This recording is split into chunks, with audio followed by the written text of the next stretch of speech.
एक सर्द फरवरी की रात 1959 में औरल पर्वतों की बर्फीली वादियों में 9 युवा रूसी हाइकर्स एक साहसिक यात्रा पर निकले, जो मौत और रहस्य की एक अनसुलझी पहेली बन गई। क्या था वो अज्ञात बल जो उन्हें आधी रात में टेंट से बाहर खींच लाया, बिना जूतों कपड़ों के, और उनकी लाशें विचित्र हालत में बिखरी मिली। कहानी की शुरुआत उत्तरी रूस के उर्ल पहाड़ों से होती है। इगोर द्यातलोव, एक अनुभवी हाइकर, ने अपने 8 दोस्तों Zina, Lyuda, Yuri, Rustem, Nikolai, Alexander, Georgy और सेम्योन के साथ एक मुश्किल ट्रैक प्लान किया था। वे सभी युवा, उत्साही और प्रकृति के प्रेमी थे। जनवरी के आखिर में वे ट्रेन से निकले, फिर स्की पर सवार होकर बर्फीले जंगलों में घुसे। दिन के समय हंसी मजाक, गाने और तस्वीरें, सब कुछ सामान्य था। लेकिन जैसे जैसे वे गहराई में जाते, हवा में एक अजीब सन्नाटा छाने लगा। पक्षी चहचहाते नहीं, जानवरों के पैरों के निशान कम होते गए।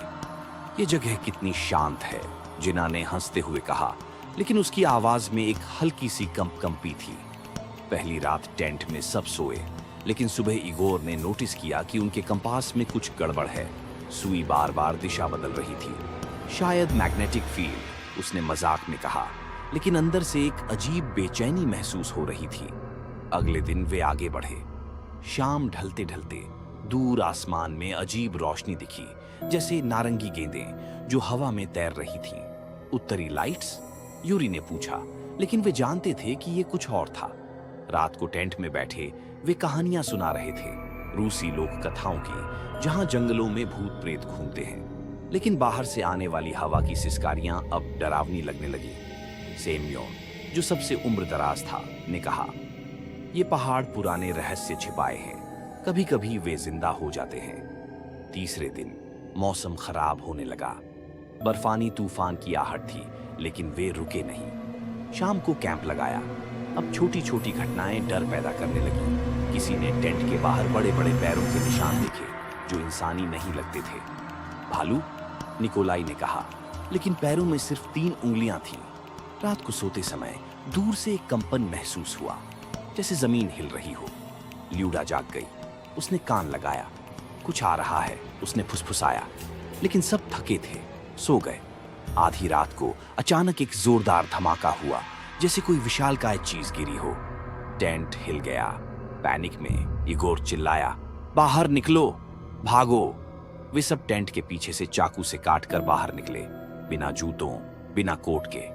बर्फ में दौड़ते हुए अंधेरे में। ठंड काट रही थी, लेकिन पीछे मुड़कर देखने की हिम्मत नहीं।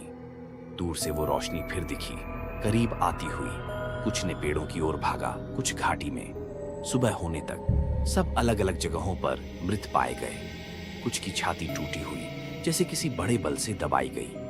कुछ की जीभ गायब, आंखें फटी हुई, कपड़ों पर रेडिएशन के निशान। टेंट में सब सामान वैसा का वैसा, खाना, कैमरा, डायरी।